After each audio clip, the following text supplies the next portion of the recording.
Hoje eu trago um vídeo bastante especial para vocês. Eu vou falar de uma obra-prima lançada em 1928 no Piauí, um livro importantíssimo para mim e para outros pesquisadores. Mesmo que o céticozinho não aceite e tenha birra com esse livro e diga que é fantasia. Não, não é fantasia, tá? Não vá na do céticozinho. Fica aqui até o final do vídeo. Mas antes, deixa o like e se inscreve no canal, né? Compartilha o vídeo aí para ajudar a alcançar mais pessoas. Também deixa um comentário dizendo o que você acha do livro, se você já leu, né? Se você quer que eu faça lives sobre outros livros ou vídeos, né? Sobre outros livros nessa mesma linha, tá? Bom, também peço para que você dá uma passada na loja Enigmas, lojaenigmas.com.br. Já adquire a assinatura e o combo da revista Enigmas. É muito importante o teu apoio para que este trabalho continue. Também tem o QR Code aqui. Vou pôr um QR Code maior na tela. É só você apontar a câmera do celular, que já vai estar entrando diretamente para comprar todas as opções que existem da revista Enigmas. Também peço para que você se inscreva no meu Instagram, @AndréDepierre. Tá bastante movimentado por lá, tô colocando bastante story, né? Me segue lá para a gente ter uma outra rede social grande. O Telegram, t.me/AndréDepierre é muito importante também, principalmente para você acompanhar tudo que é publicado no canal, na revista Enigmas, né? Todo o conteúdo também gratuito que está lá no site da revista Enigmas, site revistaenigmas.com.br, que tem aí uma série de conteúdos gratuitos. Nossa, minha voz quase sumiu aqui. Antes de iniciar, eu tenho um recado para vocês do Colégio dos Magos, colegiodosmagos.com.br. O ser humano é formado de matéria e energia. A frequência energética do nosso organismo está intimamente relacionada ao nosso bem-estar.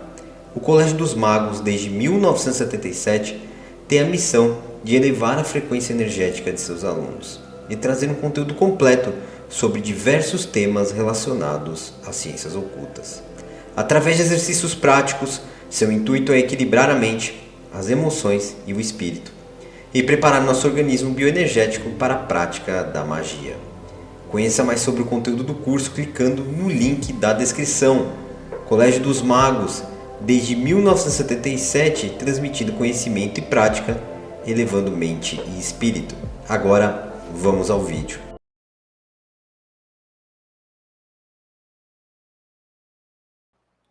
Bom, como de praxe, eu trouxe uns slides aqui para apresentar para vocês.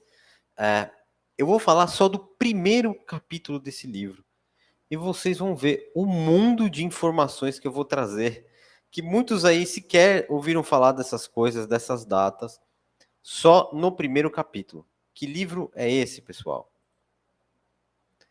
É o livro Fenícios no Brasil, Antiga História do Brasil, de 1100 a.C.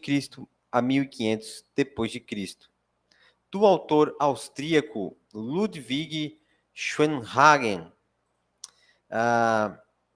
Bom, ele peregrinou pelo norte e nordeste brasileiro. E tem vestígios dele em Manaus, por exemplo, em 1910, depois no Ceará, depois no Piauí, né, no Maranhão. Então, ele peregrinou aí pelo norte e nordeste, viveu em vários lugares, tá? E dá para perceber pela escrita dele no livro, né, um português perfeito e ao mesmo tempo assim simples de entender, né, de alguém que tem um domínio total da língua. É impressionante mesmo o domínio que ele tinha da língua, mesmo ele sendo austríaco. Eu considero uma obra-prima por isso também, né? Por essa condição que ele deu ao livro de ser um assunto complexo e ao mesmo tempo ele colocou uma escrita que assim muito simples de entender. Então, um livro para todas as pessoas. Mesmo ele sendo austríaco, ele conseguiu dar esse ritmo, né? Não sendo a língua nativa dele. Isso mostra uma grande cultura e as fontes do livro dele também denotam uma grande cultura. Por quê? Ele usa como fonte Heródoto, Diodoro Sículos, diversos cronistas antigos, Aristóteles, Platão, pessoas que realmente viveram no mundo antigo e escreviam sobre isso naquela época. Coisa que o céticozinho, né, não sabe nem com o que se come. O céticozinho não sabe nem o que é Diodoro Siculus. Eu também não vou explicar para o céticozinho. Tá? Então, esse mesmo cara aí estudante universitário que fala que é fantasia, ou aquele professor, né, que fala que é fantasia, o cara não sabe nem quem é o Diodoro Siculus, etc. Então, essas são as fontes do Ludwig Schoenhagen. As fontes dele não são Sérgio Buarque de Holanda e outros aí, né? As fontes dele estão lá no mundo antigo. E a primeira edição do livro é de 1928, imprensa oficial de Teresina, foi a editora, né, que publicou o livro do Ludwig.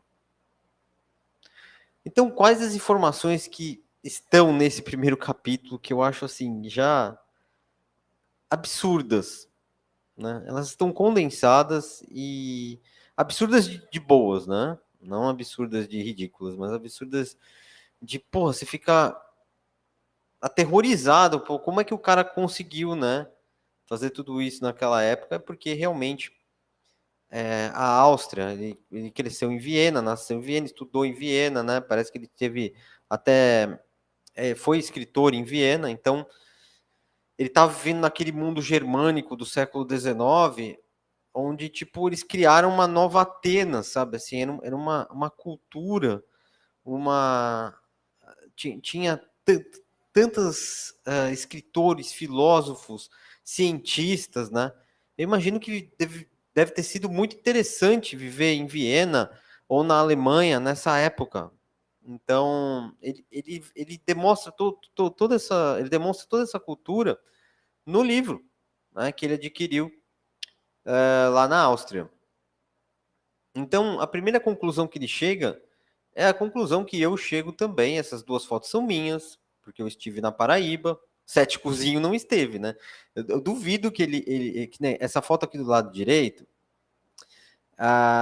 eu tive que caminhar um tempão ao meio-dia no sertão, com um sol absurdo, né? Depois que eu voltei dessa caminhada aí de uns 6 quilômetros para achar esse petróglifo, eu tomei um galão de 5 litros de água, bicho.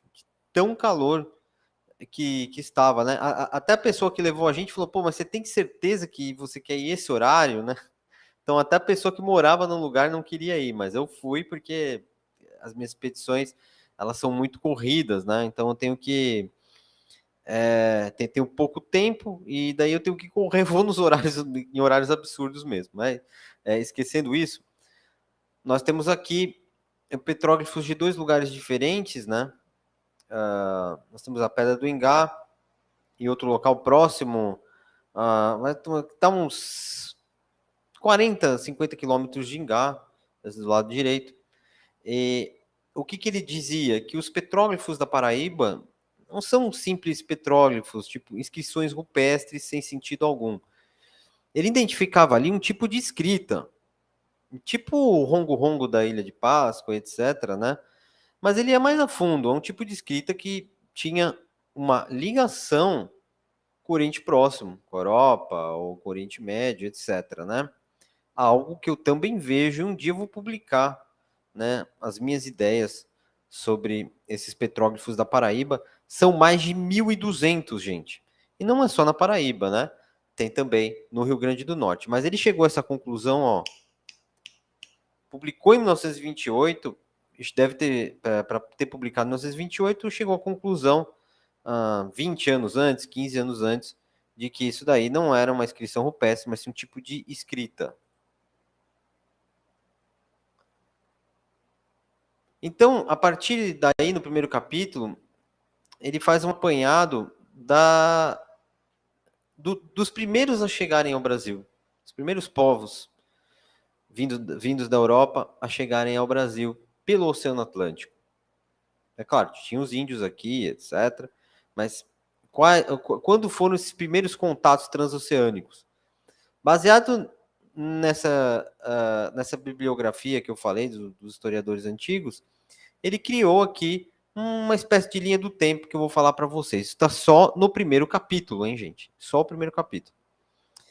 Então, assim, ele diz que os fenícios não foram os primeiros a chegar, que por um grande período de tempo, os fenícios estavam limitados ao mar Mediterrâneo. E quem que limitava eles? Os atlantes, que após a queda da Atlântida, uma parte, alguns remanescentes foram habitar a Península Ibérica. E os tartécios, que também eram descendentes da Atlântida, era um outro povo descendente da Atlântida. Esse povo aqui, até reconhecido pela historiografia oficial, como um povo nativo da Península Ibérica, conforme vocês podem ver no mapa. Eles controlavam as colunas de Hércules e o Estreito de Gibraltar, ou seja, a navegação do Oceano Atlântico. E segundo Ludwig Schoenhagen, provavelmente os atlantes e os tartécios foram os primeiros a terem contato com o Brasil, com a costa brasileira. Né? Isso mais ou menos 2500 a.C., até antes. Então, os atlantes, que não são propriamente aqueles da outra humanidade, né, da Atlântida, seriam um povo remanescente, tá? Assim como os tartécios. Eles decaíram. E os fenícios, como bons comerciantes, eles negociaram com os tartécios uma aliança.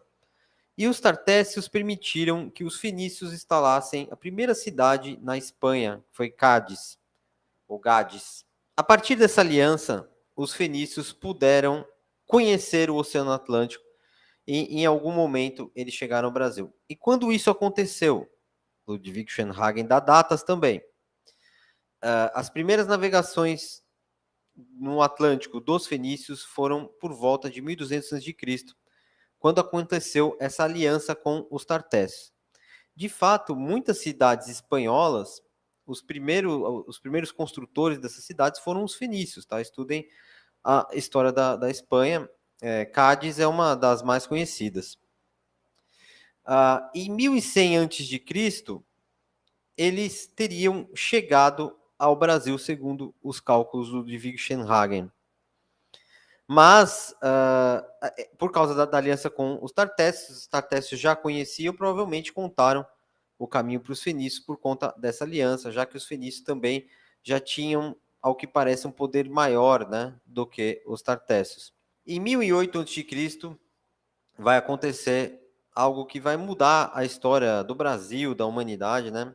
Essa aliança entre o Irã, rei de Tiro, Fenícia, e o rei Davi, o rei de Israel. Essa aliança vai dar grandes frutos e, segundo Ludwig Schoenhagen, e nas fontes que ele pesquisou, é a partir daí que se define a exploração da Amazônia como o reino de Ofir. Então, vocês podem perceber que através dos livros que ele estudou na Europa, ele consegue fazer uma cronologia, inclusive com datas, e eu fico espantado toda vez que eu vou consultar essas fontes que ele coloca em notas de rodapé e etc. E eu vejo que o cara é extremamente honesto nessas fontes, coisa que o céticozinho nunca fez, consultar as fontes que ele cita. Ele também consegue datar a época da chegada dos egípcios e cartagineses no Brasil. Cartago, que foi uma cidade fenícia também, fundada por uma rainha de Tiro, que saiu fugida da cidade e fundou uma cidade fenícia no norte da África, onde hoje é a Tunísia, e a partir dali construiu, vamos dizer assim, uma civilização um pouco diferente da Fenícia Oriental, né? Um povo que tinha muita autonomia e etc., o povo de Cartago. Os cartagineses teriam chegado ao Brasil em 700 a.C., com a permissão dos fenícios, porque eram os fenícios que dominavam o Estreito de Gibraltar daí, nesse período, e não mais os Tartécios. E olha que interessante, ele consegue datar também a chegada de uma imigração egípcia, de pessoas que teriam sido degredadas do Egito por conta de uma troca de faraó, um faraó que chamava Sheshonq, que parece que usurpou o reino por lá, em 935 a.C., e daí teve uma imigração através de navios fenícios para o Brasil de egípcios, 935 a.C.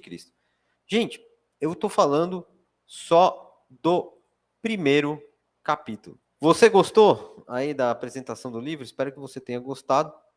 Capítulo 1 apenas.